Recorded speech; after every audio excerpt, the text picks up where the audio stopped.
I'm going to call to order our Tuesday, April 15th, 2025, Mount Shasta Planning Commission regular meeting. Flex.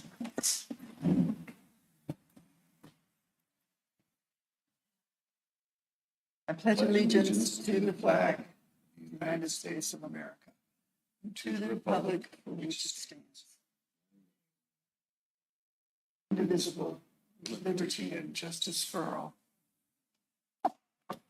Okay. Pause right there. That was less than A roll call, please, Jeff.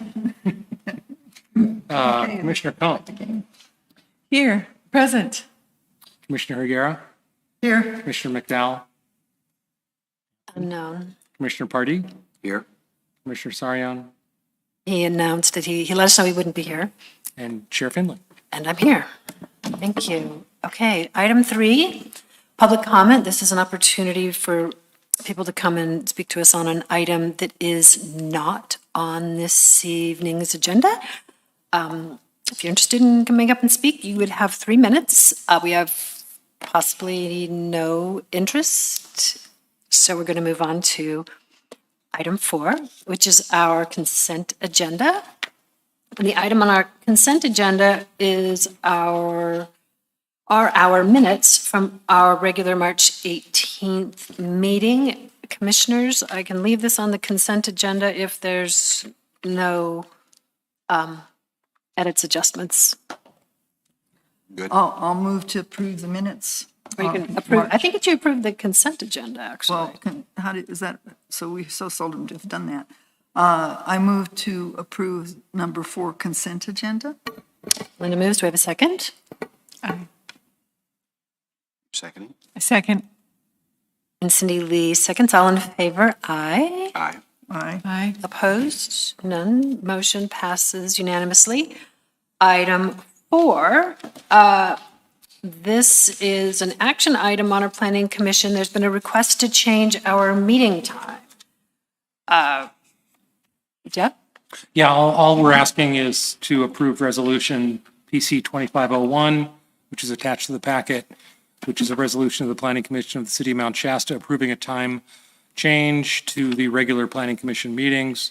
I'll just read the resolved component of that resolution. Now, therefore, it be it resolved, the Planning Commission of the City of Mount Shasta hereby approves the changes in time of the Planning Commission regular meetings to 5:30 on the third Tuesday of each month, commencing May 20th, 2025, located at the City Park Upper Lodge, 1315 Nixon Road, Mount Shasta, California, 96067. So everything remains the same with the exception of the time moving from 6 to 5:30. Oh, well, we actually never had a resolution about our location. We were just moved. So I don't know if we actually need a Well, location. Here's the resolution. Yeah, no, I saw it, but I'm just saying, it wasn't really up to us where we meet. I actually prefer 6 o'clock, but I'll go with what the team prefers. I'm fine with 5:30. Alan? I could accommodate 5:30. I prefer 5:30. Okay. Do we have a We're motion? going to let you make a motion. This is a good You one, move. easy one to practice making a motion. Cindy Lee. Oh, great.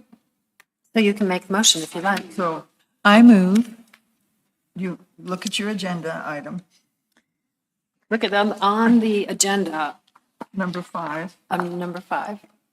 I move to change the regular meeting start time to 5:30 PM commencing May 20th, 2025. You want to second. approve, you want to, wait a second, And you want to approve the resolution PC, or you want to say that The whole phrase? thing. Oh, Not the whole thing, just that part, and then Approving, because it's approving a resolution. oh, okay. So I move to approve the resolution PCR 25-01 to change the regular meeting time from 6 PM to 5:30 PM commencing May 20th, 2025. All right, we have a motion. Do I have a second? Second. Alan seconded. All in favor? Aye. Aye. Opposed? None. Motion passes unanimously, and I'm guessing you're tracking the noes, the yeas, and the abstains, or the abstains and the ayes, I mean. Okay, moving on to item 6. This will be a discussion, and we will welcome public comment. It is not actually technically a public hearing. Regarding the tiny house on wheels ordinance that we've continued from previous meetings. Go ahead, Jeff. Thank you. So, again, continuation of the item. I did summarize some of the direction that was behind this initiative. It includes the city council directive. It includes the housing element implementation program. It also summarizes the direction received from you all on March 18th in these very chambers. Summarized those for you. And I'll go into those and then conclude with some of the components of the ordinance itself. But before I do that, we have a guest, and I'd like to bring Evan up to touch on the handout provided you, which is a distinction between the tiny house on wheels code as compared with recreational vehicle code for key components of those standards. So Evan, it's all yours. Lovely. Go ahead and give us your whole name, please. Hi, everybody. My name is Evan Drake. I'm a local builder and a member of the Siskiyou Housing Alliance, and I've spoken several times at these meetings. I was asked to give a brief presentation on some of the key differences between tiny houses on wheels and RVs and travel trailers. So I made a visual aid to kind of help identify some of the specifics, but I'll talk through each item in the presentation. All of these construction paradigm discrepancies are mostly based on the utility intended for the structures. Tiny houses on wheels being residential structures and recreational vehicles being for travel and recreation specifically. I'll start with the structural systems, which is item 2 on the list. Tiny houses on wheels are framed conventionally, the same way that homes are framed. That includes studs and rafters, as well as plywood sheathing, typical wooden, cement, siding types, and conventional interior finishes like drywall and trim. Recreational vehicles have a slightly lighter envelope, in fact, much lighter envelope. They use a different frame type, which is a laminate of an exterior shell and a thin interior framing. This is to conserve weight largely, and also to provide an aerodynamic shell that can have contours and travel better. So these differences they support the different ways that they're transported. So when transporting a tiny house on wheels, you're not really focused on fuel efficiency, ease of towing, because largely you're going between foundations from the manufacturer to a site, or when moving from a site to a site. So you're really transporting the structure and not using it for recreation or for travel itself. Whereas obviously travel trailers, they're easier to tow, they're intended for towing, and all of these features support that. One of the easy ways to understand the different structural envelopes is in the wall thickness. Tiny houses on wheels have larger or thicker walls. You can see the different figures there, 4 to 7 inches for tiny houses, and then 1.5 to 3 inches for RVs. And due to this wall thickness, they have different insulative power. So RVs are more poorly insulated than typical houses, and that's because no one is really camping in them in the winter, and if they are, they know what they're getting into and are expending quite a bit of fuel to keep it heated. And because of the different wall thicknesses, tiny houses have typical home insulation, and they conform to energy standards that are associated with conventional housing. Furthermore, the snow load capacity is different. RVs are typically kept out of the snow because seasons of snow can wear and collapse roofs. We see it all the time around here. Our snow load rating in Mount Shasta is 70 pounds per square foot. RVs do not typically meet that standard. Tiny homes usually do. And in fact, tiny homes often exceed it because of their narrow width. The rafters of the roof are typically extremely robust to snow. The sizes are largely the same for the most part. I included some figures there just so you can read through and identify and compare. Typically, RVs are narrower and tiny houses are wider, and tiny houses are often longer, although they can reach the same length. Tiny houses are typically heavier. RVs, obviously already discussed, are intended to be light as possible. Let's see. The foundation systems are different. Recreational vehicles do not have foundations. Obviously, they're being towed and set up, so I would consider the foundation to be axle and jack, which is essentially it's sitting on its wheels, and perhaps there are some stabilizing jacks being used to keep it from rocking.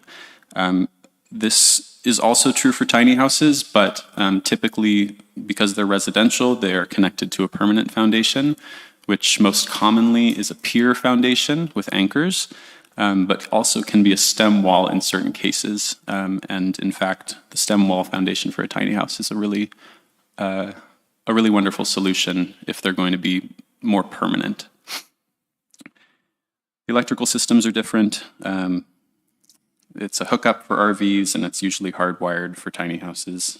You can have a hookup for a tiny house, but the amperage is pretty low, so it's typical to have a hardwire to an actual electrical subpanel in the tiny house.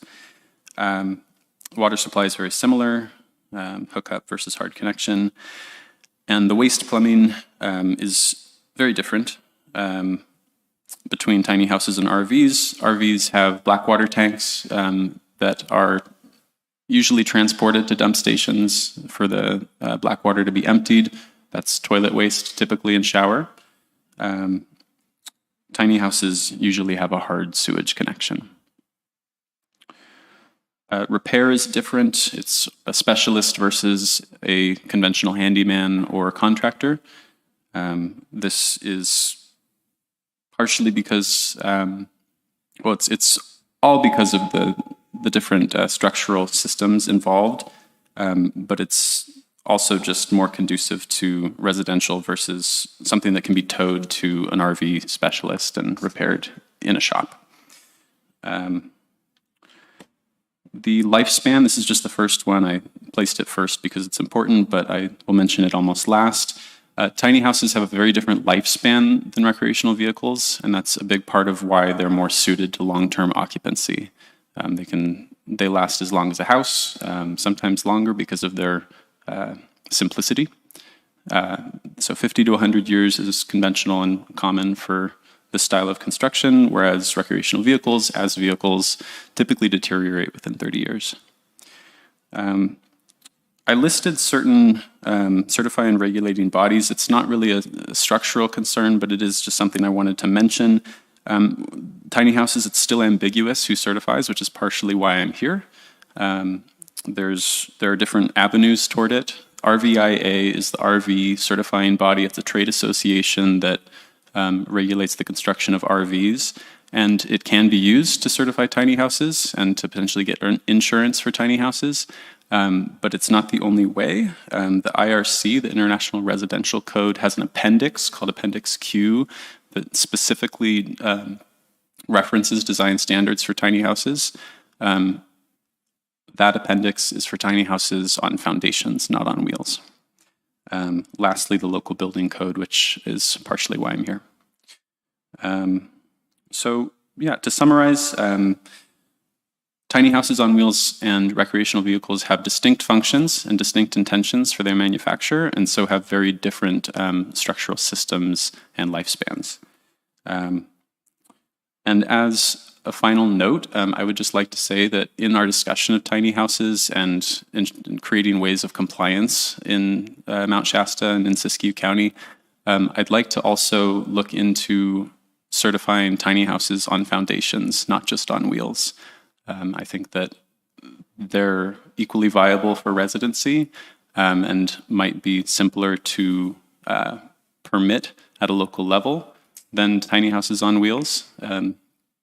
And I also think that it improves the cost for people who are building, and it shouldn't be missed, I don't think. So Thank you all. I'm open to questions if that's relevant, but otherwise I can take a seat. Oh, yeah, if you stick around. Commissioners, questions? Cindy Lee, did you have any questions? What's the amp max for an electrical system for a tiny house? It is kind of whatever you want it to be because Can it's you a say hard that again? connection. What was that? I didn't catch it. Oh, what is the amp max for a thanks. tiny house? So the maximum amperage of an RV hookup is determined by the thickness of the extension cable that makes the connection between the RV and the hookup. And that cable is typically maxed out at 50 amps, which is enough for occupancy, but smaller than most homes. When you make a direct connection, burying conduit, running cable, you have the opportunity to bring much higher amperage cables into the structure, which can allow for electric dryer, all sorts of different high capacity electrical implements. Yeah, Thank you. Thank you. you bet. Is that it? No, I have questions. Alan? Aren't they sometimes 12-foot wide? You have 8 to 10 foot wide. I thought I'd seen them somewhat wider. They can be. Yeah. Okay. These are typical ranges. Right. Yeah, And but the they max on the freeway, is it 14 foot that you can carry? It varies. The 5, you can, it depends on the level of permit. And Okay, yeah, gotcha. That makes sense. Yeah, so 8.5 is without a permit, and everything past that requires a permit of some kind. Do you see in other applications where a requirement for a hard connection for sewer is typical, or is there usually options? Or I would like that to be like they'd have to do that if they did it here. Is that For tiny houses, it's typical for a residential tiny house. Yeah, there are alternatives. Gray waters and dry toilets are common for tiny houses, but obviously not in the code books as easily. So that's typically with tiny houses, it's going to be a hard connection with the waste. Yeah. okay? All right. Linda? So I'm assuming they have breaker boxes. Yeah, they each have a sub panel. I'm a little confused about what the difference between a cottage and a tiny house not on wheels and a tiny house on wheels, because it seems like you're saying if it's not on wheels and it's on a foundation, it becomes a house then. Yeah, it does. If I'm not mistaken, we have minimum square footage right now for permitting. Is that true? 400 square feet is pretty small for any single residence. I wonder if... Well, an ADU, can that be that small? For ADU, yes. But for a single residence that is specifically of this size and on a foundation, I'm not sure that it is actually currently possible. I can resolve that in a minute here. That'd be great, yeah. Okay. So, Are you going to speak to that, or? Yeah. Oh, good, because I am also curious because it seems like if you were to put a tiny house on wheels on a foundation, why did we bother with the wheels? Unless it's an easy way to transport something that's manufactured off-site, and there's some cost savings there, possibly. I'm not quite sure why, I'm open to it, but why we would regulate them differently, a tiny house on wheels versus a tiny house on foundation, otherwise exactly the same? I agree. I think that they are very similar. The reason that I mention it is because I'm specifying tiny houses on wheels in this presentation, but they are largely the same thing. The trailer element, historically with tiny houses, has been for code reasons, as well as for flexibility of the person buying it. Putting it on a foundation isn't really a permanent thing. It's permanent in the sense that it could be, but it can be removed from the foundation and transported. But yes, the trailer element does not greatly, in fact, it increases the cost. It doesn't make it any cheaper. I think that tiny houses on foundations are more cost effective. Yeah, generally. And that would necessarily be built from the ground up as opposed to maybe a modular system? Or is this just a range of possibilities? Yeah, so tiny houses on foundations would be built on site. They could be transported from a manufacturer, but obviously it's not as typical because they don't have trailers. Tiny houses on wheels are almost always built somewhere else and then brought to site. Yeah. And then I was wondering if you looked at our cottage layout in our attachments, when we're referencing the potential configuration, it seems to me that a tiny house on wheels wouldn't fit in that configuration because you can't get the middle one out once it's placed. Yeah, I haven't Did you have a seen chance to look the at that? configuration there. And maybe if possibly Jeff can speak to that. It's kind of a long way to look at it from here, but I don't know if you can see, I but can it's like, see it, yeah. So it's dice, central. like 6 and like 3 and Yeah. 3 right there. Yeah, I see that. Yeah, I mean, with the trailers, they're pretty maneuverable, I'd say. So you can parallel park with it. Yeah, instead of- right, and maybe do some funky stuff. Well, they can jack them up and they have those trays that they can. Yeah, they can slide be. forward on, so. Yeah, Right. there are creative ways to adjust their position. Yeah. Okay, so that configuration doesn't eliminate our ability to put tiny houses on wheels. No, yeah, that would be a fine example of a configuration. Yeah. Okay, and then, so it sounds like, and maybe Jeff, can speak to this, we would, if we wanted to talk about tiny houses on foundations, are those currently allowed under existing ordinance, or would we have to approach that with another ordinance? So I've got this queued up in my presentation as well, so, Okay. but I can answer that question directly. Right now, what we've referred to in terms of site development standards and the modular, the envelope within which tiny homes would go is our cottage clustered courtyard development, and the body width and depth are 35 by 35.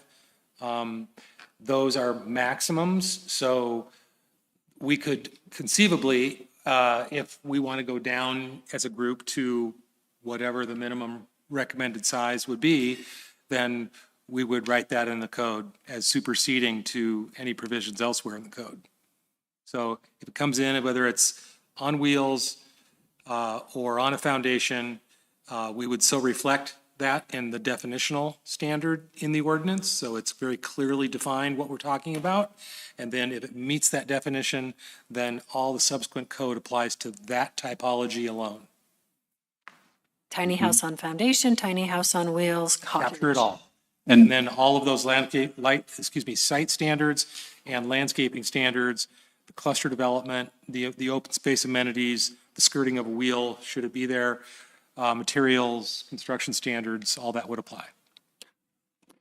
I'd also like to mention that functionally, once a tiny house is set on its foundation, it is considered a tiny house on a foundation, whether or not there's a trailer as the floor framing.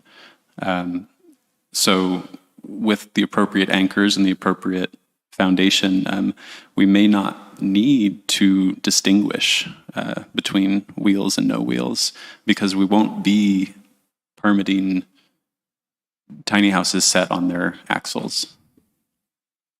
And we can also pick up permanent homes and move them, so. Exactly. Everything's mobile if you're creative. Yeah. So does it make a difference if you put a tiny house on wheels on gravel rather than concrete in terms of classification? I suppose it depends on how you're supporting the structure. It wouldn't make a difference if you're describing it being parked on the two substrates. It would make a difference if you're describing a concrete foundation that directly contacts the trailer frame. Got it. Yeah. Okay, thank you. Okay, commissioners, are we good for moving Yeah. Yes. on? Thank you. That bet. was very Thank you, helpful. Evan. Great. Appreciate it. Very instructive. So thanks, Evan, appreciate it. So I'll take a few minutes and summarize the material in the staff report. I've queued this up in a way that could conceivably, we could navigate through this and go item by item by item. So I'll just go through the background section very rapidly because we all know where we've been and how we've gotten here. But as far as the definitional standards go, Evan's edification is priceless given particularly that dynamic, wheels or no wheels. So if we're headed in that direction, then staff would expand that definitional standard to include a foundation or wheels or, and skirted if on wheels. So let's set that one aside for now. I want to move on to the ownership issue that came up. Commissioner McDowell brought that up last meeting. And again, this is on the table for action by you all and direction to bring this into the ordinance. His recommendation was to explore ownership distinctions.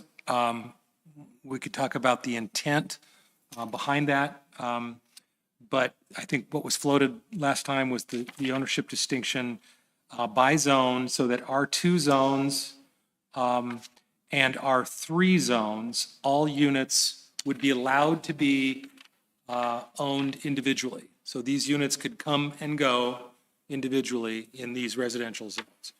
In commercial zones, you can kind of think of it as more of a multifamily project, more of a commercial project where it is a singular site under common single ownership, where these are more rental units that come and go. So that would lend potentially an air of more permanence to them. They would potentially move less frequently. Anyway, I haven't discovered this in any code analog that I've researched, so I think it's worth putting a pin in that one and really deliberating that, or directing staff to do a little more research on that. The third direction received last time was to do a little bit of land area analysis to find out what kind of opportunity we have for tiny homes on wheels or foundations. So we did a little bit of a land area analysis based on that cottage courtyard typology. The diagram there on the staff report shows, pulled straight out of our objective design standards, a total of 8 units with a land area of approximately 9,000 square feet. So that's derived by adding up the unit sizes, the separation, the amount of open space, the amount of parking and circulation required. So conceivably, if we're going to set the tiny home threshold at between 3 and 9 units, on the low end, you would get 3 units on a 4,500 square foot site, potentially-ish. And at the top end, you'd get a land area of approximately 9,000 square feet. If I might. In looking at development on the land and actual site development standards, I may have misunderstood something in here, but there was a little bit on how much per unit. Let's say there's 3 units on a site. That site would have to be a minimum of 4,500 square feet. Is that what you're saying? That's how the rough math works. If you Okay, add up the all right. open space requirements and parking requirements. Yeah. What's that? If you, Parking, open space, and the units and the circulation. So that, in total, yeah, this is a average, gross. I understand. Yeah. In looking at what I want to, in looking at page 7 and the diagram on page 7, which shows a cluster of cottages or something like that on there, that site is more than 30,000 square feet. My guess would be, it looks like it's about 150 to 180 foot deep and maybe a couple hundred foot wide, maybe. So I want us to have a clear picture of will there be open space? If we allot 1,500 square feet approximately to these units, will there be shared open space?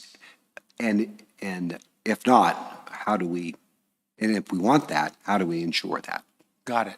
So that's a little further down in the set of standards, but to address And that's it now- fine. Yeah, but that's why I bring this up, is because the bare minimum will get you 1,500 square feet of common open space per the existing standards for 9 units.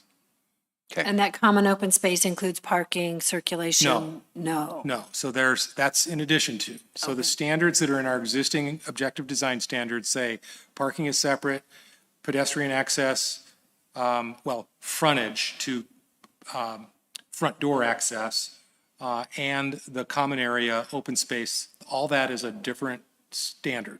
All added together gets you roughly about 6,000 square feet total for 9 units. Now, you're right, the diagram on this page is much larger because we were thinking that there could be large development typologies of this sort.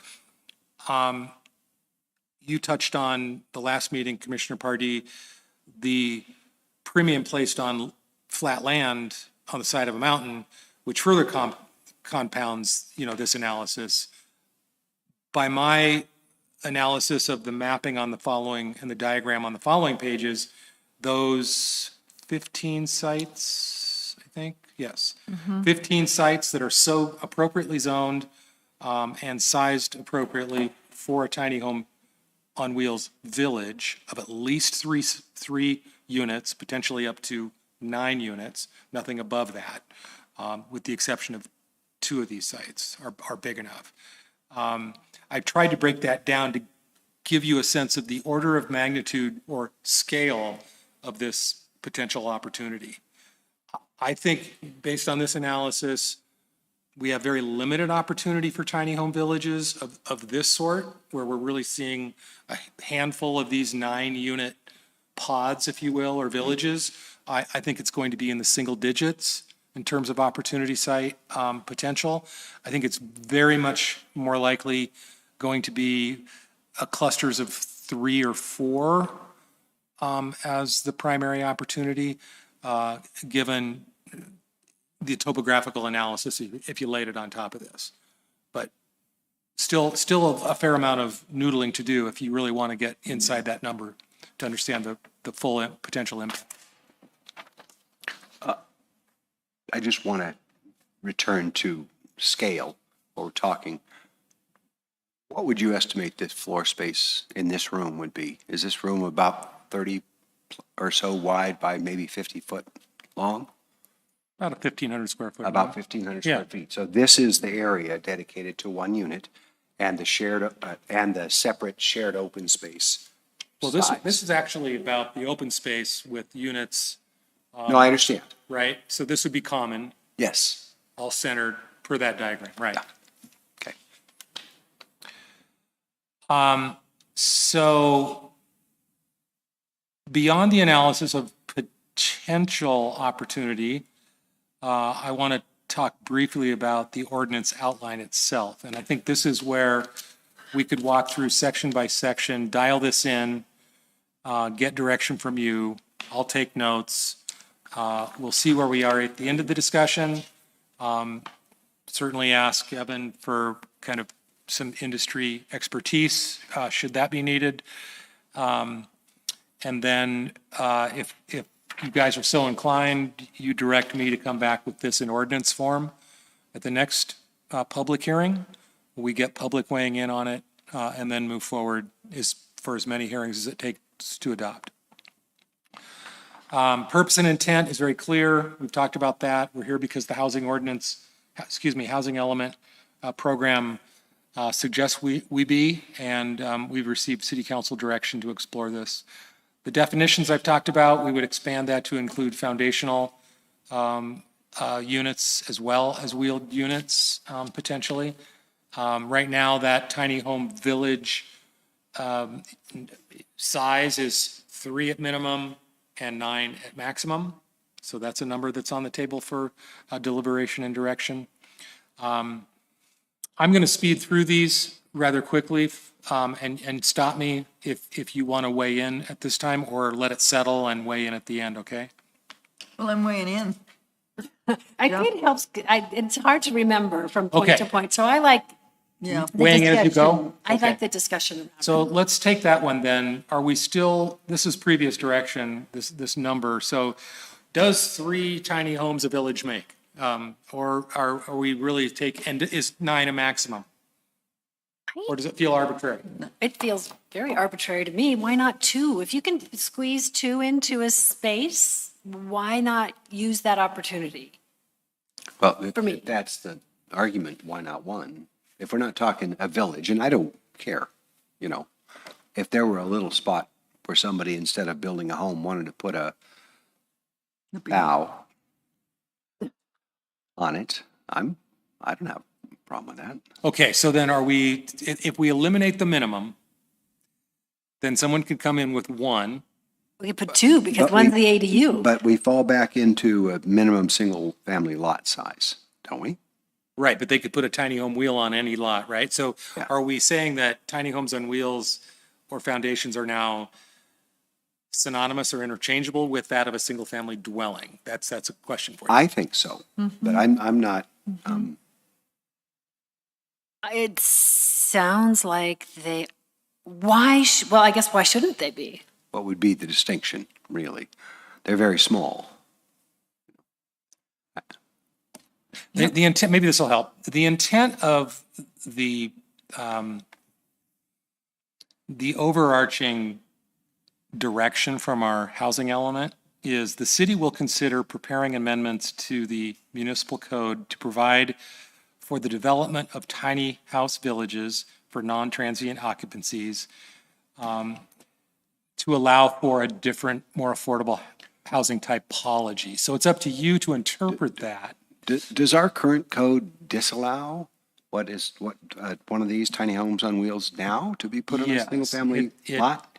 It classifies them as RVs and limits them to zoning districts that are exclusive for recreational vehicle use. And that's just the wheels that makes that. A tiny home on a foundation is not excluded. It's just the wheels. That's a residential occupancy, yes. So it could be, the tiny home on wheels could be brought in, put on a foundation, the wheels taken away, and now that can be put on a single-family Yes. lot as it stands. Yes. Good. Is there right now a time limit when you can have a tiny house on wheels on your property? Occupancy, I think, is 14 days. 14 I think, days, For okay. site occupancy, I mean, yeah. So am I hearing there's consensus or direction to eliminate the minimum I think and we should put say a a cap max? on how many, though. I think 9 is a huge amount. I don't like 9. That's The too many. reason 9 is there is because Cottage clusters. it's currently allowed per our objective design standards For in the cottage. cottage core typology. So we were thinking if they're Gotta make then, them all and part if of it the same things. fits within the impact threshold, site area, unit size, vehicle trips, et cetera, then it seems logical by extension to, Well, that's when I'd like the tiny homes on foundations only to be in that 9, but not the wheels, because I've kind of, I thought we're taking the wheels away on all of them. I Don't we didn't take think the wheel off? Don't we take the wheels off after we No. Oh. park it? we didn't decide on you that. skirt them or, it's the optional. foundation component is another added cost.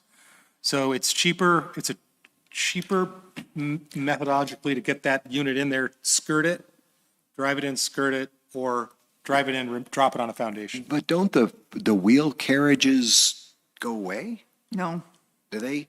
When I had a mobile home forever ago, yeah. under the house that they ended up towing away, I mean, putting on a new wheel carriage, the wheel carriages that had been on it were not on it when I lived The there. chassis remains and they set it down typically on a CMU foundation or concrete mason unit foundation on a compact fill. But usually the infrastructure remains so that if they want to take it away, but the wheels are gone. The wheels are gone, Yeah. probably the wheels and the tires are Steel gone. foundation or steel structure that it Yeah. now rests on top of block. Okay, thank you. It's Strawberry Valley, the one that Jacob is now working with, how many structures are on that property? Because they are like tiny houses. Oh yeah, that's the nest. The There's nest. 13 units up there. 13, okay, just that exists. scale, You've yeah. seen it on old, probably seen it on Old McLeod. There's 6 of them that are common wall, 2 or 3 that are standalone, and they're very tiny. It qualifies, yeah, it's a good analogy, yeah. It feels like 9 does seem a little arbitrary to me. If if somebody can design something that's lovely, I kind of want to get out of the way. If we can make something affordable for people to live in. However, I mean, and I don't know, maybe there is a number that's too many. Maybe they're like double clusters or something, but it seems so unlikely that, we have a lot of places where this might happen. Maybe Spring Hill someday, maybe at the Landing someday, but in terms of sites that this is even plausible. I don't think that means we should up the number. I like the number 9. The dearth of additional open space or space around these, I think would close to 9. I think that's a good number myself. Well, somebody could ask for a variance if they had some. Or do a phase 2. Sure, separate parcel, it's 9 per parcel. If you have a 18-acre parcel, then you split it and you do 2 clusters of 9. We're just saying that it seems like it's consistent with our previous legislation in objective design standards for the cottage court typology, and it just feels right scale-wise for the land area opportunities that we have. That's my thinking too, is that if there is a piece of property that's big enough to put 11 on or a few more on, it would be unfortunate to not take advantage of that property for a tiny house village. But under that scenario, they could ask for a variance. They could come in and say, we have this unique opportunity where we can get 11 on here. Can we seek? Yeah, and certainly. Right. Yeah. And you would entertain that variance request. No, so the other property owners near it, Yeah. do they speak want up to 11? it. Do they want 9? Do they want 3? They might want to have a say in the matter if we go over 9, Threshold. say. All right, so I'm hearing to eliminate the minimum and establish, retain the 9 There you go. maximum. Review authority, item 3 remains planning commission pursuant to the cottage courtyard typology. So you would, receive a staff recommendation, entertain it, and then take action on that request from an applicant. The general requirements section of the code is pretty typical, and this is where we sort of talk about, you reiterate a little bit of the definitional standards, but you also want to capture the what-ifs in here. So here, for example, we have, we would strike the minimum of 3, leave the maximum of 9, consistent with Chapter 1850 Objective Design Standards. And you would also cast the net wide enough here in the ordinance to include ADUs. And that would be both or either a tiny home on wheels or a foundation. So a tiny home on wheels would be used interchangeably as from a definitional perspective as an ADU.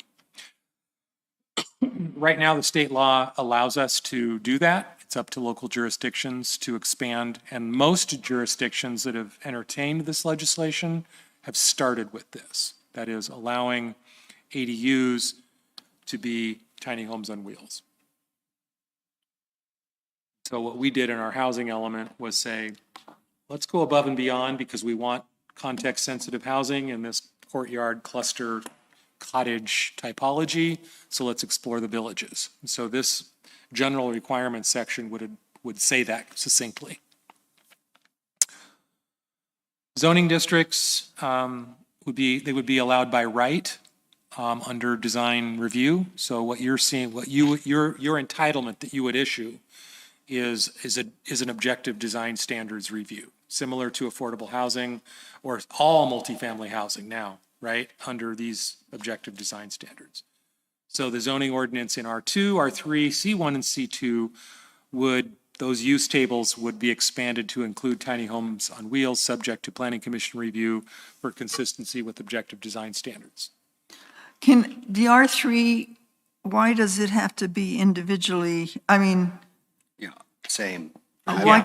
So I don't understand that either. That I was a think it should be concern. a single owner Right. with That's why I wanted to bring that up. So do you want staff to pursue that? I'm not sure, I only can imagine, wish David were here to. I know. But he could bring it up next time if you want me to bring. I think part of Park it or his not. concern may have been addressed in the conversation, differentiating recreational vehicles with tiny homes on wheels, because I recall that was part of the conversation concurrently. Maybe if it feels less like an RV, presumably harder to move than that ownership piece. I think the image that David had gave me, I hate to speak for him, but possibly the idea of, we have this image of design guidelines that there's this look to this cluster, and somebody moves out and somebody moves something in that is incongruous with all of that. They wouldn't do that unless you allowed them to do that. Isn't that up to future use. CCNR? Isn't that up I thought to we have objective design CCNRs standards. and regulations, right, that are already in place? Right. That I think actually to really, I can make a note here that we can strike this, but let's revisit this. I'll remind you, because let's get through all these, because I think where Alan's headed is what kind of design regulation is in place, both in objective design standards and the design intent here that would allow for that potential. And I think after we get through this, you'll see that in addition to the objective design standards and these standards, I think you're going to be pretty darn proud of every single unit that comes and goes. That you're not going to lose that control. So, but it sounds like we seem to agree that we aren't convinced about ownership in the different zones. Correct. I would think that either formula would be okay. Again, getting out of the way if we can make Got this it. happen. All the better. That's my feeling. Okay. Density, number 6, is clearly regulated by the underlying zone. That's the same with all the objective design standards typologies. Item 7, there's 9 sub-items there.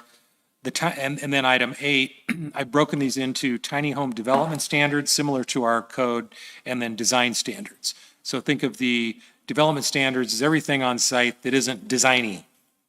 It's not architectural character. Starting with long-term housing only, we will not allow short-term rentals. That's, I think, goes without saying. Water and sewer services, they are all principally connected to public water and wastewater. Whether they are sub-metered or master metered, it's up to the project, but they would need to be, if they were master metered, right now our code allows both at the discretion of the public makes works sense. director. Yeah. I think in most cases, you're going to see sort of an HOA, CC&Rs kind of thing that's going to take care of the concept, the open space, shared public use infrastructure, including water and sewer if it's sub-metered. So that would be part and parcel with how you approve these. You'd be reviewing those CC&Rs as a part of the application. Electric utilities, same thing. Each unit would have its own panel. Power sources, if there's no reliable, demonstrable, renewable source on site, then it is connected to city service and permitted according to adopted electrical code at the time. Same with fire.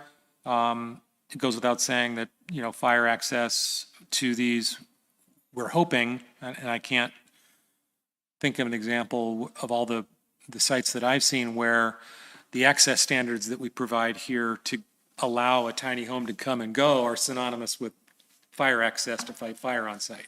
20-foot right of way, access to each unit to pull it in and out. And there's a length standard. There's a length of drive standard as well. Right. Address, each unit will be individually addressed prior to occupancy. Parking is similar to what you all approved at the Nest, which is a reduced parking ratio, which we would so identify here as 1 per unit, and bike parking of 1 per unit. And whether or not that bike parking or that, either vehicle or bike parking is covered or not, If it's silent, we allow it to be uncovered. So keep that in mind too. Then it's not really bike parking. Can you say that louder? If the bike parking isn't covered, it's not bike parking. Yeah. Yeah, so you could say covered clustered bike parking. I don't know, what does, That's an option. if it was my bike, I'd want it under lock and key in a little toy shed attached to my, You'd hang it from the ceiling inside your tiny home. well, that's also a possibility. I would, but again, bikes get stolen, bikes need to be secure, and a bike covered with snow is a wrecked bike. So should we add, are you all in agreement that we require covered bike parking or secure enclosed bike parking? Or just make a general statement that says that you have, a utility shed that would securely store Yeah, but outdoor I'm not going equipment, to store including, my bikes with anybody that can put their bikes in there at the same time. or be silent entirely on bikes and let people just do it themselves. We have to be silent on it. I don't think, I mean, you could have a bike rack, because if you're temporarily going into the house and, more and more often, like dormitory designs, stuff like that, they're interior. You have Right. they provide. I mean, a in place effect, for it. it's kind of moot because holding a tiny home on wheels to a higher standard than a single-family home is counterintuitive, right? So maybe we're just silent on bike parking? Okay. I didn't see anything here about storage for spare things. It's a little toy shed.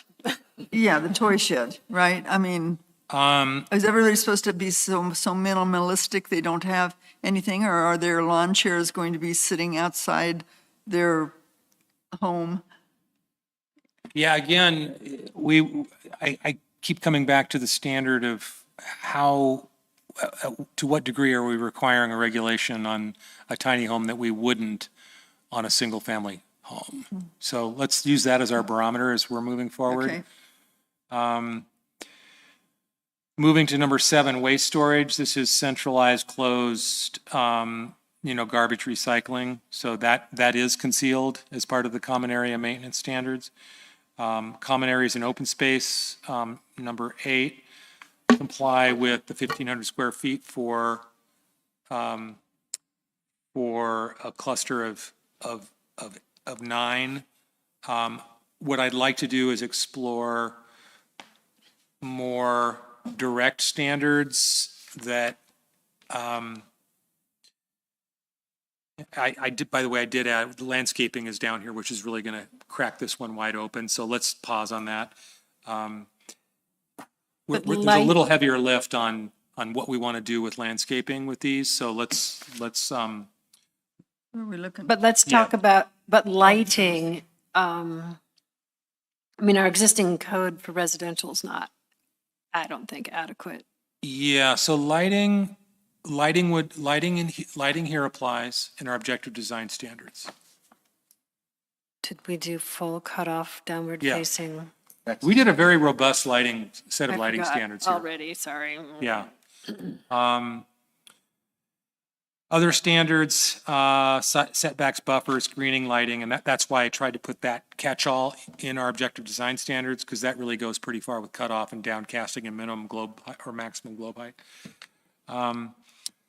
As far as design standards themselves goes, the California Building Code, we would need to really be clear about, what standards within CBC and Appendix Q apply. And I think that's going to be, the catch-all to include a wheeled version, skirted, et cetera, and a foundation version. So we would specify exactly what sections of code would need to be complied with at the discretion of our building official. Would either skirted or foundation, would we be requiring, I maybe already said this, a hard connection for sewer? Yes. Okay, good. Is that too arbitrary to not, I don't know, it seems like a big lift to go through perhaps why all of Appendix Q doesn't apply? Well, Appendix Q only gets partway there. We need more. We're saying we want more than Appendix Q. And how much more is enough that our building official has discretionary authority to say yay or nay with a binary set of standards. You fail or you pass or fail. And that recommendation advises the application that I write about and present to you. And then during the course of that, they will, like most building code variances, they become exceptions to the code. There's cause given for that, justification given for those exceptions, and those are acted on or by me as a recommendation to you. So I guess if we want to get out of the way of these, then we would need to make it clear what that laundry list or set of standards that they're shooting for compliance with is. And it's a little squishier than most because this is kind of a tweener typology that we're playing with. So we'll do the best we can, and I think we'll get really close to giving you a very clear choice to make when the time comes. So with respect to design standards, that's item 1. Item 2 is the character component of design. This is where it gets a little subjective, but I think that the intent is clear that we're trying to suggest that these design features and materials include the architectural character of vicinity architecture. Can we enforce this? Is this we can do that? Yes, we can. Under the caveat that if someone were to come in with a 100% deed restricted capital A affordable housing project, then the only design standards apply are these. And all objective standards herein. So the subjective stuff is open to interpretation. Which includes this? Yes. That you just read, okay. So this is kind of what we call friendly suggestion material. 99.9% of the time, friendly suggestions are acted upon because they're going to have an easier, more clear and objective way through the process. So I don't. But we can comment on it. We don't want neon orange and a Right. pointy thing. Okay. Friendly suggestion, move on, yeah. Siding materials, same as any other standard for residential construction these days. Natural or simulated natural products, typical to the residential home building industry. Windows, same thing.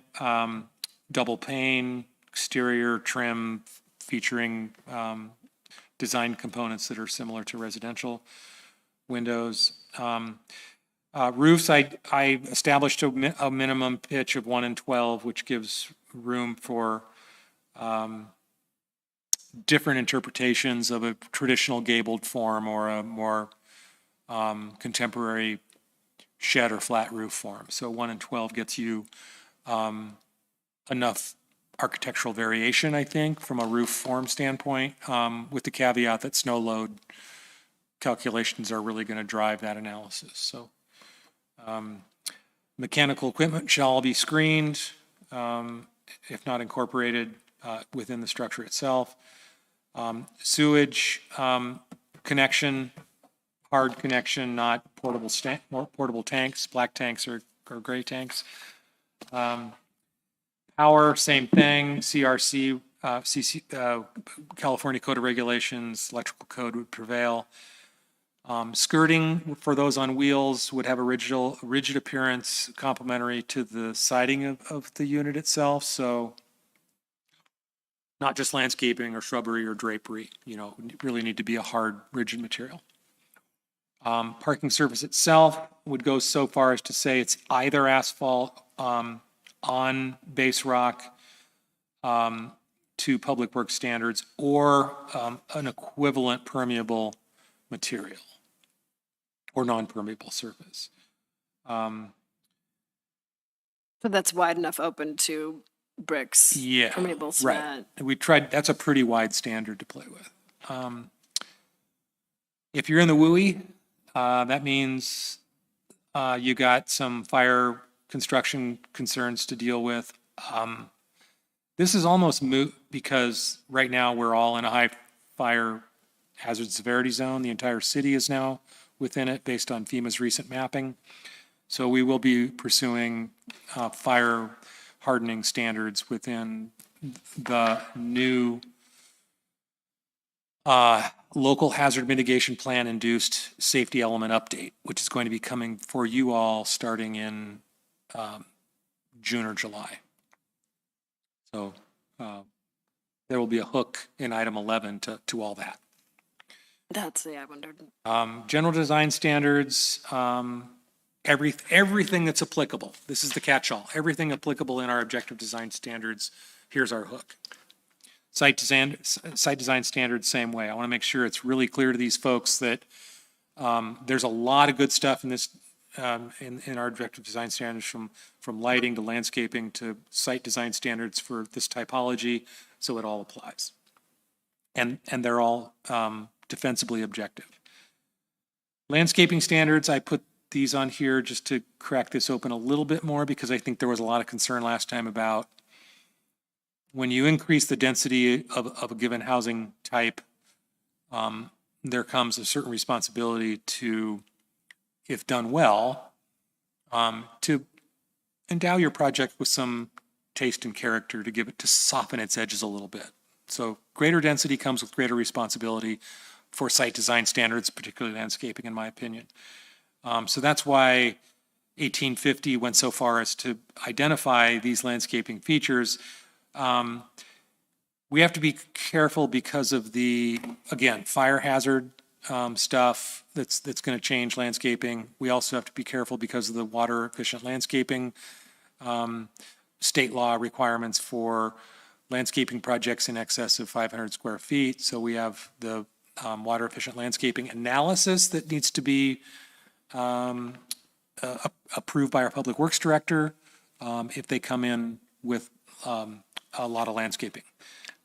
So that's also going to be a little fluid here. Keep that. You mentioned landscaping in here. I think there should be a statement on requirement for irrigation. I'm sorry? There should be a statement. You mentioned landscaping. It doesn't say anything about irrigation. I think there should be something in there requiring irrigation adequate to support the, mature landscape, da-da-da-da-da. Right. So that's where the title of our, the chapter of our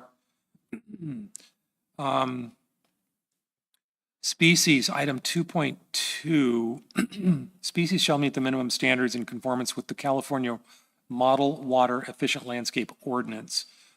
I'm familiar. Yeah, we talked about that. And I'm deferring, at least we did in objective design standards, and on the table here is to echo that standard, to channel everything through our M. Wheelo chapter. There are, even the most native thing that you could find here and put in the ground won't grow into maturity without irrigation. And is that even specified? even the Milo doesn't, what's required for this zone and stuff like that, we have to irrigate to establish plantings. It's a dry landscape here. And would that, Or we put in there something that says that they have to guarantee that the landscape will be alive in 10 years, and then they'll put in irrigation so that it will be. yeah, I'm just playing that devil's advocate position for a higher standard applied to this project than would, this type of project than you would a single family home. But this isn't that. This is almost multifamily, and we do require irrigation and Okay. landscaping for multifamily housing. Yeah, does that sound supportable? Well, otherwise people move into a place that isn't cared for and turns into a dust pit, or, I mean, the fugitive dust, I mean, to Alan's point, and knowing, growing native plants in my yard, they're not getting established without supplemental water. Now, I know that could cause some real headaches in terms of moving in and out, and who's responsible, and is it an individual irrigation system for each site and everything like that. I'm not sure of what the answer is Right. on that, but if we're going to, maybe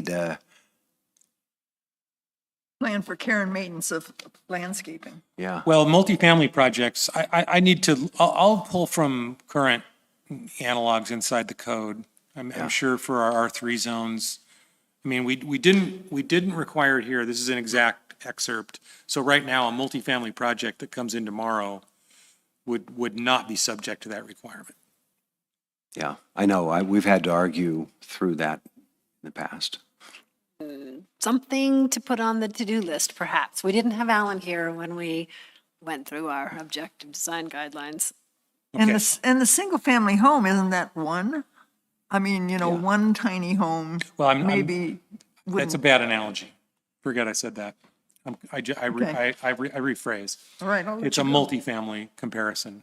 And no multifamily code right now or chapter on municipal code goes to that extent, requiring irrigation on landscaping.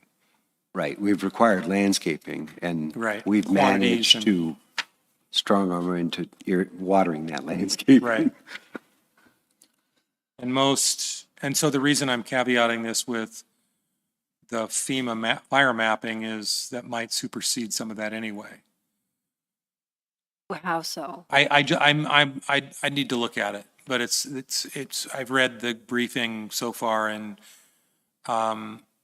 Is this irrigated landscape within X? yeah, Distance. yeah, because they're within 100 feet of a flammable structure and hardening of the structure itself. There's some exemptions associated with that, but a wood structure that burns, with landscaping irrigated abutting it in the dry season is a torch. So they're saying there is a proportionate relationship between the amount you water something and the amount it becomes a fire hazard. That's the logic. So Yeah, they're the whole saying- Milo is in direct contradiction to fire. fire Right, stuff. exactly. So that's why I'm saying, no pun intended, it's fluid and it's going to continue to be that way. But what will supersede it is FEMA. So you're going to see this come out of the LHMP, local hazard mitigation planning, our safety element. That's going to be fire, life safety, life, health, safety, general welfare drivers are going to affect this. That's my point. Yeah, you can't have much close to your house. Right. So all these places won't get to have bushes and things by them, because that's the way it is out there in the But world now. regardless, irrigation is on the plus side of fire prevention. You have to just turn it on while you're the fire. Water is one of the least Yeah. flammable things around. Yeah. Yeah, as long as all the plant material's saturated. Because you had such a genius landscape architect who created an oasis. Yeah. It doesn't burn. Okay, so that's that. There's access, paving, trash enclosure, utilities. So those are all part of the landscaping standards. It's a lot to say that all of 1850 applies. At the applicable components of 1850 apply. Planner gets to decide what that is. I got the building official and the public works director to help with structures and site standards. And that gets all packaged up, comes to you for a recommendation.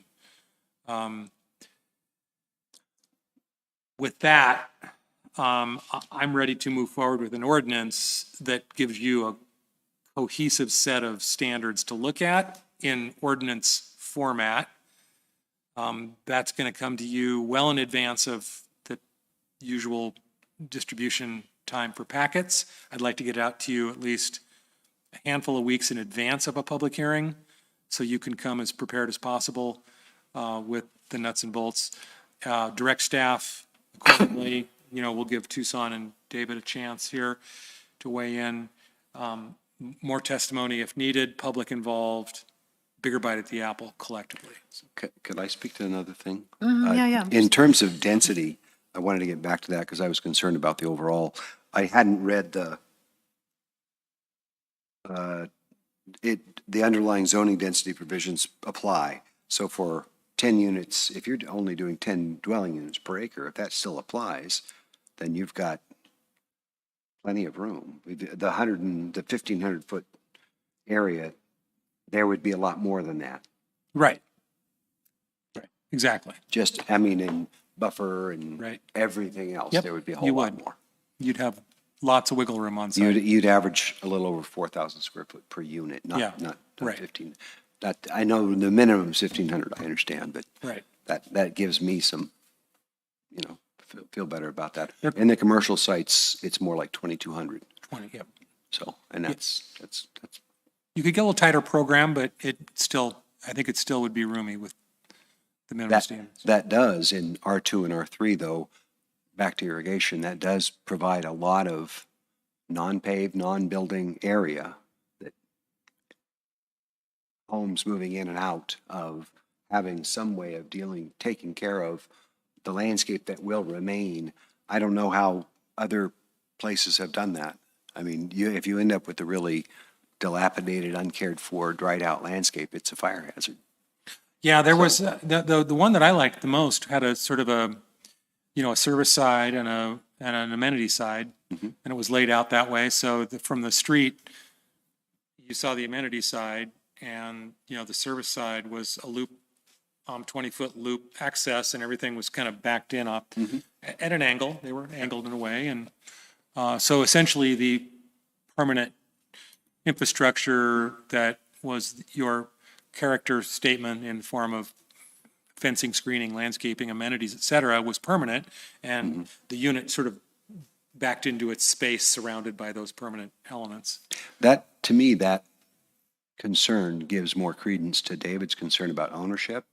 In a commercial site where there is an owner, the onus for taking care of those shared amenities, there's someone to go to. Yeah, I think what in the case of the one in Mount Hood, they allowed tiny homes to come and go under individual ownership, right? I own a tiny home. There's a space available. I move in and I pay for the right to be there, and I'm part of an HOA, and there's CC&Rs that regulate my behavior, and they're responsible, or they are all collectively financially responsible, but individually there is assignment to responsibility for maintenance. And it was very nice done. When I was visiting, there was actually a unit leaving and a new one arriving. So was there an on-site manager of some sort? Okay. There sure was, yeah. One lived in, there was an occupant. If we had enough owner. land for something of that size, I'd like that as a model, but I don't. Right, and so they're leasing their space. I think you would see people come in and maybe, maybe Evan's already thinking about this, but, if I were in the industry and I were tracking this legislation, I'd be looking forward to that opportunity to say, wow, I know a 10,000 square, whatever that is perfect for this, and dress it up and make it the best example of its kind. But Right. Okay, are we good? okay, we're good. Do you have enough? Yep. To move on? Onward. All right, then we will move on to our next item, which is discussing the amendment to the parklet dining ordinance. Yeah, so this is a lot simpler. What I tried to do here was Item 7. pull the thread of a few conversational items. One, that they be renewable, not permanent. 2, that they remain under private ownership, not public ownership. So public access for that local planner with a sandwich in a bag could sit down at a parklet only under the permission of the owner of Pipeline, for example, as opposed to pure public where everybody gets a free-for-all. You can serve out there and public can sit there. That was the model that I wrote an ordinance for down in Napa Valley. And it suffices to say those parklets aren't there anymore. They were removed because maintenance was a problem. Was that what other issues did they run into? Well, again, like all parklets, they were induced by the pandemic for outdoor dining. There were 4 of them established under, wood construction, not long-term permanent intent. The maintenance was city responsibility. City tried to strike a deal with the local merchants who sort of took over implied ownership of these platforms to serve lunches on, which was contrary to the intent of the ordinance, but they were serving tabletops in the public right-of-way.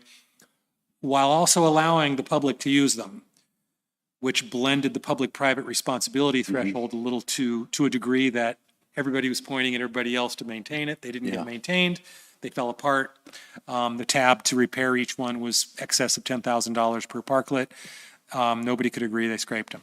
So I think that if we're going to keep these things for a while, until, again, we do curb extensions, widening sidewalks, dining enclosures per my previous staff report, and we truly go toward the European version of public dining out in the public right of way, right? Unless and until that day, the purpose of this is to render these things more permanent through a set of standards. And so what I'm suggesting is that we regulate the permanence of these as complies with this updated ordinance. And if they aren't maintained well because they are private and we can require them to comply with the law, then we revoke we do not renew their permit the next time it's up for renewal. We apply our abatement chapter of our municipal code, which establishes fines until they comply, or we tear it out, because the ordinance is very clear that we could need access for emergency purposes to that right of way and tear these things up overnight. So that still applies. So all that to say, that's under ownership, more authority granted under ownership if it's privatized. The fee structure, we talked about this a little bit.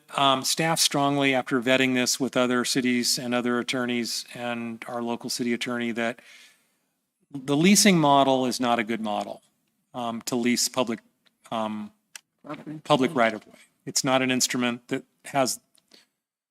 retains enough legal control of the owner to mandate. With leasing comes rights that are long-term for the occupant. We don't want to endow these uses with that kind of long-term right. So therefore, I came up with a flat fee that is for the use of those things. There's no implication of a long-term lease or a lease term. They could be scraped overnight if need be. Under this fee structure, the two existing items are the first and the last. The application fee is $250. The parking spaces, they each take up $2, so it's $100. So right now, we're $350. What that doesn't do is account for staff time on periodic review and annual inspections. And I added that as a nexus to the proportional service provided and came up with $670. I've folded this into our fee structure, our fee schedule for the entire city, which is now at a ad hoc committee level at City Hall. We're meeting tomorrow morning for the first time, and this will be folded into it. We're going to run this I've had Public Works weigh in on this, city manager, our ad hoc committee, council member Glaubman and Redmond are the two council reps on that. So they're going to hash this out tomorrow morning among the rest of the fees, and I'll report back to you on that. Happen to check with other communities? Are there other communities that are renting these? Or? Yeah, they all do flat fee basis, and they're anywhere from a few $100 to $1,500 more or less. Yeah, so we're in the ballpark. For what it's worth, we usually don't really deal with fees here at the Planning Commission. Yeah, right. That's why I kind of am trying to skim over it, not to trivialize your role, but that's a council issue. The approval body remains you all.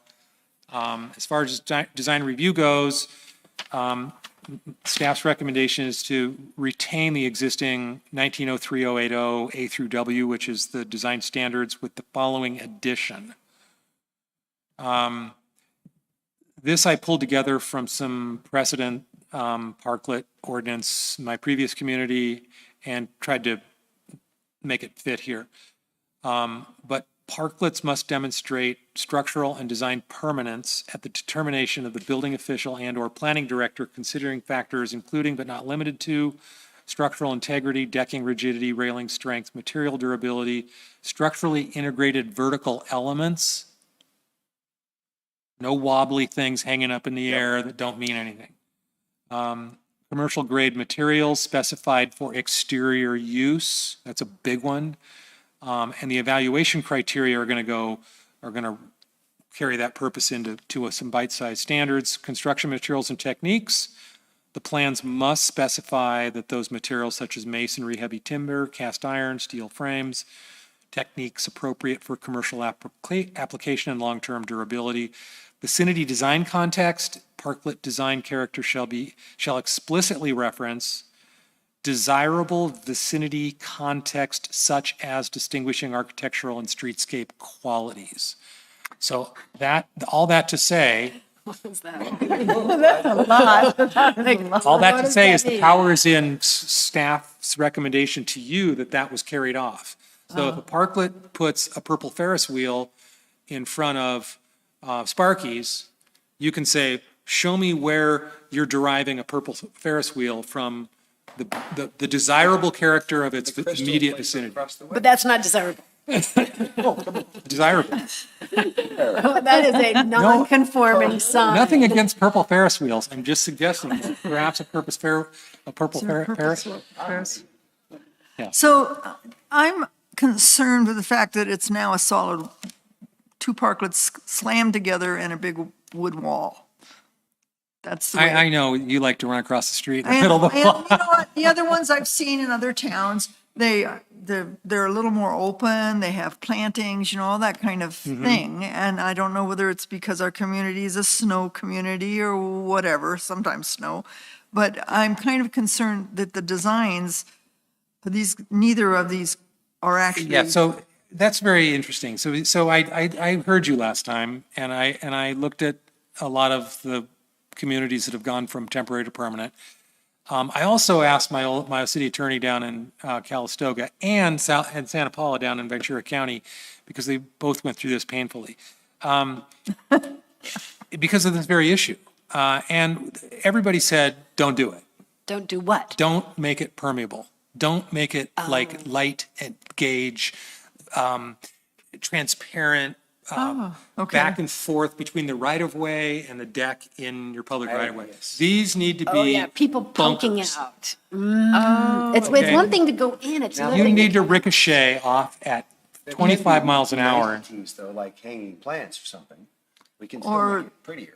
They could make the wooden wall more texture or, some kind of element to it rather than just boards like a fence. I Well, mean, then- yeah, I get solid. I understand that. Yeah, I don't want gravel kicked up on me from a car, yeah. But there's not a lot of art, it's not very Now, attractive. so Exactly. this is where you have that authority to say that during a design review hearing for one of these. Will this What, come what, back? what did I? I didn't hear that. Well, yeah, I don't think, my question is, would the two that we have now comply with this ordinance? I'd say the pipeline does, but Sparky's doesn't. Just because of the wobbly top things? I think there's lower quality building materials in the Sparkies. I think that the heavier timber stuff is more evident in, I thought about that when I wrote this. So I think to the character component, one person's beauty's in the eye of the beholder, right? So let's really keep in mind that if you try to create an objective design character statement, you're going to fail every time. So what I wanted to do was say, give them the tools to be good designers. Say, look around, look at what's desirable, and demonstrate how you're pulling that desirable element into your design expression. That's a simple challenge for any designer. If you're designing a parklet, you better understand that. So. But that said, are those going to change? Are we going to get another swipe at that? Yeah, those two apples? after this ordinance is adopted, 30 days after it's adopted, it goes into effect. They then, by the time they renew these things next year, these are annual renewals. So next year when they renew, If this is different, then we'll ask that they comply. So we can include what you're talking about is something more dimensional, more artistic, more textural. Well, you know, Those I are mean, good words. obviously, I am kind of making it just difficult to do anything.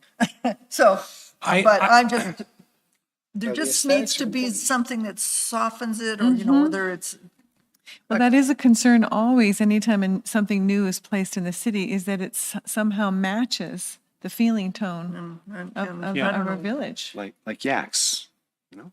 Like, Right, which is completely allowed with our code. And We people don't- freaked out.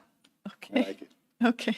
We don't need to be constrained by clear and objective standards on this one. You can be subjective all day long, and you can use your discretion, and as a group, you can arrive at whatever it is you want. If you guys want purple Ferris wheels, then we got purple Ferris wheel parking.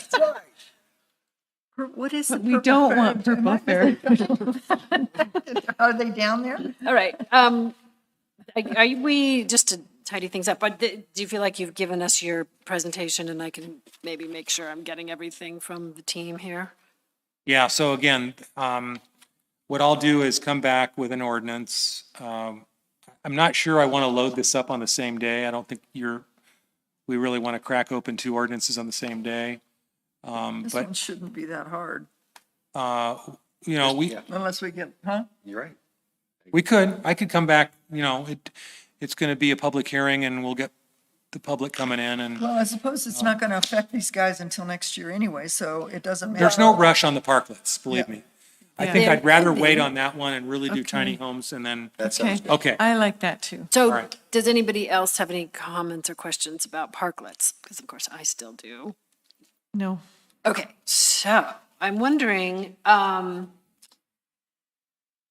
if we have an entire year to wait for somebody to maintain their parklet, I think that's too long. We don't. Okay, because it says here, like, for instance, if, you know, this gets passed in June or July, and then they have another year, and Sparky's, but those posts don't look good. Yeah, no, I've already had that conversation with them and that is in process. Okay, Honestly, it's slower than I would like, so I do owe them a return call with a little more urgency in my tone. because they're part of the reason we're having this conversation in some ways. Yes, no, that's not lost. Yeah. So would, you know, there's got to be, I would hope, is there some way you can write this to include, you know, the maintenance has to be upheld, not just annually, but continuously. Oh, no, it's in the code now. Yeah. Okay. Yeah. Little thing, but we may not always have a planning director, so we just need to put planner in there instead of planning director. Under 5X, planning director. Because 20 years down the pike, you may have retired. Yeah, we're trying to set that up so the title change is permanent. Oh, cool. That'd be lovely. But anyway, so just a thought on that. We don't talk about lighting in here. I think we should. Lighting is in the current standards. The The current, current parklet standards speaks of lighting. in the current parklet standards, then why doesn't anybody comply with them, or are they adequate?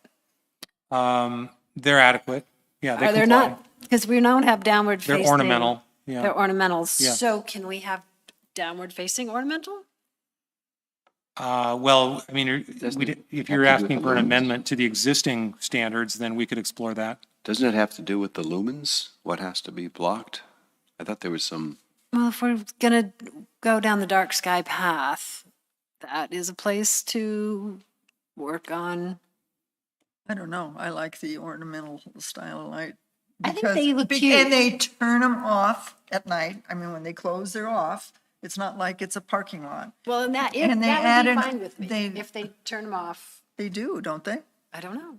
You and I don't go out at night. Well, not often enough, probably.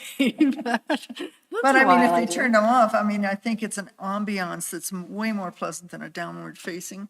Well, you could put caps on those and they'd still be cute. Oh, Alan? Can you explain your concern so I understand? Dark skies. Dark skies and migratory birds are my two concerns. Oh, okay. Lighting is required at night. All lighting must be downward facing, be turned off outside operating hours. That's not what we have. Right? People aren't doing downward facing. On the parklets, they're not? No, they're the little exposed bulbs. Oh, Aren't they facing down? they're facing down. Oh, come on, The plug is on the top of the you can't, I can't write an ordinance against twinkly lights, I'm sorry. I love twinkly lights, I'm sorry. I do sorry. too. We're gonna need a new planner. I do too. As long as they go off when the business They is go closed. off, they're downward facing. Because it's already lit up downtown and things are happening and cars are driving and there's lights all over the place when the business I got is twinkly closed. lights inside my car, inside my van. Oh, Well, these aren't the twinkly lights. These are those little bulb, like. You Well, rebel. there's also the lights so people can see. I mean, they could start putting things on the Those are table. downward lights. Okay. All right, so anything Anyway. else? All right. I'll give up I the guess open area. you've got enough? I got enough, thank you. All right, moving on to item 8, commission and staff comments. It looks like you have something for us, Jeff. All I wanted to say there was that where are my notes here?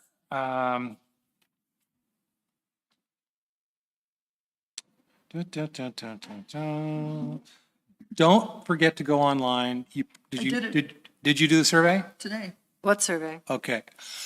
Downtown survey? Honey. Did you not read that? I saw downtown. Downtown Thrives Economic Development Survey. So it was part of your broadcast email from me. It is posted on the homepage on the news banner. We sent out 180 notices to all the folks who who own property within our downtown district. It is a 6-question survey. It's focused on strengths, weaknesses, opportunities, and threats. What do you want to see what do you want to be when we grow up? We're going to be using that information to come back to the community, mostly downtown, potentially upscale it, and No, my shoulders. see what the city can do to help. That's it, short and sweet. So how do we access this? I'm sorry? How do we access it? It's online. Go to our webpage. Planning department. There's a link. Planning Department website? Yeah, Okay. or just the homepage. There's a little banner, and you go to our homepage, and there's a little banner that comes little news items go Okay. across. One of which happens to be the Downtown Thrives survey. Excellent. Or go to the planning page directly. Okay. Your call. That's all I got. Okay, Alan, what have you got? You haven't heard this particular complaint. The Valero gas station down the corner from the police station on the other side there, they always butcher their pear tree so that it doesn't block their sign, which I want it to block. So, And it's not their tree, they aren't their tree, it's the prune. it's not their tree, and that they're I've complained about this for over a decade now. Yes. All right. There's that. Michelle. It's that tree there. They have somebody go out there and prune it down so that it doesn't block their sign. And that's not its natural habit. That's not their job, Okay. Not their tree. not their tree, any of that. My other thing is more a question. Up on South A, the hospital, old hospital site Cleaned up. is all cleaned up and done. Who owns that? Is that the city Well, it's in receivership? receivership now, so it soon will be, yes. So are Tiny homes. we planning like an apartment complex or something up there? It's a housing site, Okay. yeah. But that's all we can say. And it's big enough for how many units? Depends on the density. But that density, I think it's R2 up there on the hill. Might be R1. I don't think, So can we anyway, get maybe I can 10 look into 10 that. units? That'd be commercial. It's a big site. Yeah. It is exciting. Yeah, so I wanted to know how many units could go in there. I'll look into it. Well, how about a home for old people like me? Bunch You're of not that old. small houses for We have older people nowhere to age in this place. Community where we can go when we become, When you I- want to I get rid of your suspect- house, yeah. I would probably advocate for multifamily units Mm-hmm. myself. combination. Okay? Okay, Okay. Cindy Lee, do you have something? Commission comments, questions? I'm Item good. I'm good. Future agenda items. Nope, not yet. Not Do you yet. have anything? I thought we were closing the book. No, do you have a commission comment? Nope. Okay, I have a comment. I was, got to go to get involved with the Mount Shasta Safety Action Plan.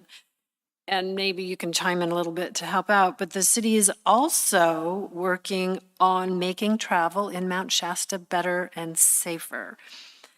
And there's going to be outreach, I think, over the summer, as well as they think they just started. And so it's different than our transportation planning. It's safety planning. And I don't know a whole lot about it, except I got to go and walk around and look at unsafe intersections and places that have had accidents, places that have had near misses, and we've got to share. There'll be an opportunity to also fill out a questionnaire about safety. And I can pass this around. And I don't know, do you know offhand is there anything on the city website yet about the safety plan? Same banner, there's and Public Works page. Both have updates on those two items. So, Lake Street, Complete Streets, and the Safe Streets for All citywide stuff. and the Yeah. safety plan Yeah. deal that's going on. Great. All right, that's it for me. So, future agenda items? Yeah, noise element and land use element are coming up for you all. So general plan, you get to crack that one open again. That's probably going to be June or July, but we're having consultants get into that right now. So And is this, yeah, they've been That's all. promising that for decades. But land use, so consultants are working up to. The is this proposal. The Yeah, proposal. that's all we got. And this has to do with tidying up things around our housing element also, or just generally an update? it's essentially implementing the housing element by changing some of the land use provisions, but all zones. Lovely. Okay, anything else? Nope. Okay, then I am going to adjourn our Tuesday, April 15th, 2025 Mount Shasta Planning Commission regular meeting. Thank you. 7:38. My shoulder bothers me too. Thank you again, Evan. I'm always good. Thank you again. And it pops and kinks sometimes, and then I go,